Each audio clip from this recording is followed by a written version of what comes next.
Hey, it's Cyberlanny, and welcome back to another part of reviewing BlueStack Productions. So about 2 weeks ago, I covered episode 1 of Rainbow Figures, and this week episode 2 will be finally covered, which is called Five Nights at Home. And the title is obviously a parody of a popular horror indie game called Five Nights at Freddy's, which was released on August 8, 2014. Kenny is left home alone for 5 nights as the rest of his friends goes on vacation, so let's jump right in. Kenny is relaxing on his bed when Dave randomly comes into his room to let Steve know that everyone except him are going on vacation for 5 nights. Kenny claims he doesn't care about being home alone just as long as he has the house to himself, so Dave leaves the room immediately. Kenny thinks about what he should do now he's home alone, so now all of a sudden we're on the roof for some damn reason. And Kenny is attempting to record a video for YouTube, but then he got bored of making a YouTube vlog on a roof. Like, what the hell are you going to do on a roof in a YouTube vlog? Eventually, Kenny watched the news letting the local know that a group of 4 escaped from jail and says that they'll be at Freckle Street, which is the street where our main characters live. If that's the case, then wouldn't the police just be around the area? But no. The news just advises the residents on Freckle Street to lock the doors, so Kenny went on ahead to lock the door with those locks you would usually see in hotels. After locking the door, Kenny receives a selfie from Dave to let Kenny know that the group has already arrived to their destination. Then Kenny starts to get a bit jealous that his friends got to enjoy a vacation while he gets to stay home. Kenny realizes with the lock he has, he's going to be needing more advanced security measures. Then a few hours later, it is now nighttime.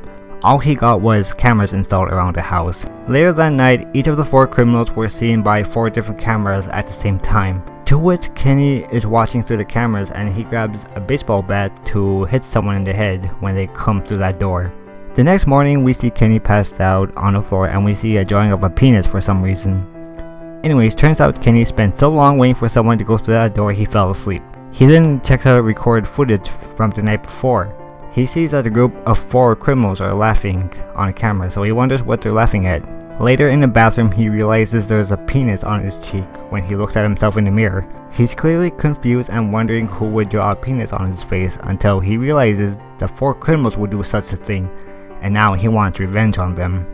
We then get into night 2, and Kenny spent all night at the window for the group of 4 criminals to come back until 6 AM. Kenny then gets tired knowing it's safe to assume that they're not going to be returning this night. The next day, Kenny looks at his reflection again with a penis message on his face saying, "I heart penis," and Kenny got angry. Kenny checked the recorded footage from the night before, which turns out he forgot to lock the door. Then he came up with a stupid idea to sleep somewhere hidden in the house, and he's actually stupid enough to think it's a good idea. Like, what? I thought Soap was supposed to be the dumb one. Anyways, he just wants to prevent any more drawn penises on his face. We get into night 3 and we see Kenny is comfortable in a small cramped closet to fall asleep. Then we get into a time skip immediately to the next day, to which we see Kenny with a huge penis drawn on his face. At this point, he should know that there is obviously a penis on his face. Kenny really overestimated himself, so he comes up with an idea to get the police to patrol the area overnight. Then there he goes overestimating himself again. Later that night, we see Kenny in bed talking to a police officer named Officer Butthole to tell him to make sure that the 4 criminals don't enter the house. So the officer agrees. Kenny now closes his eyes to sleep as he doesn't have to worry about waking up with dicks drawn on his face. And yet, another time skip to the next day, Officer Butthole tells Kenny the 4 criminals have been caught and that he will still see more penises drawn on his face because he did it himself. The officer thought it was hilarious that this kind of thing happened 3 nights in a row, so he continues the streak to 4 nights in a row, and at least he apologized. Kenny is just relieved that he won't be waking up to any more drawn penises on his face every morning, and that there is just 1 more night until his friends return from vacation, which we get a time skip to night 5, but we never got to see a night 4 time skip card. Anyways, all we see is Kenny sleeping. Then in the morning, he opened his eyes, surprised how fast his sleep felt.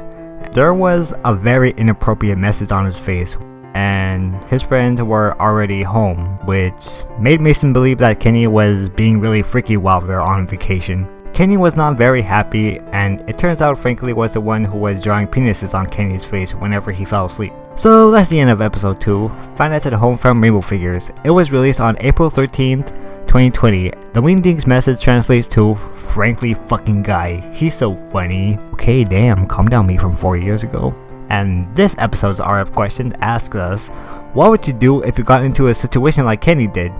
Well, I would not respond to any knocks made at any door or window, and I would log every one of them. Production started on January 11, 2018 and ended on March 27, 2018, with a results to being 4 minutes and 52 seconds long, and at this point it has 101 views. There was 127 pictures produced, that's 13 pictures more than episode 1, but because episode 2 is shorter than episode 1, it is not qualified to dominate episode 1 for most produced content. Anyways, that does it for the third part of reviewing the BlueStack production series, and episode 3 will be reviewed in the next part. Thanks for watching. Also, go ahead and check out the actual episode yourself, and also consider subscribing. So again, thanks for watching, and until next time, see you around.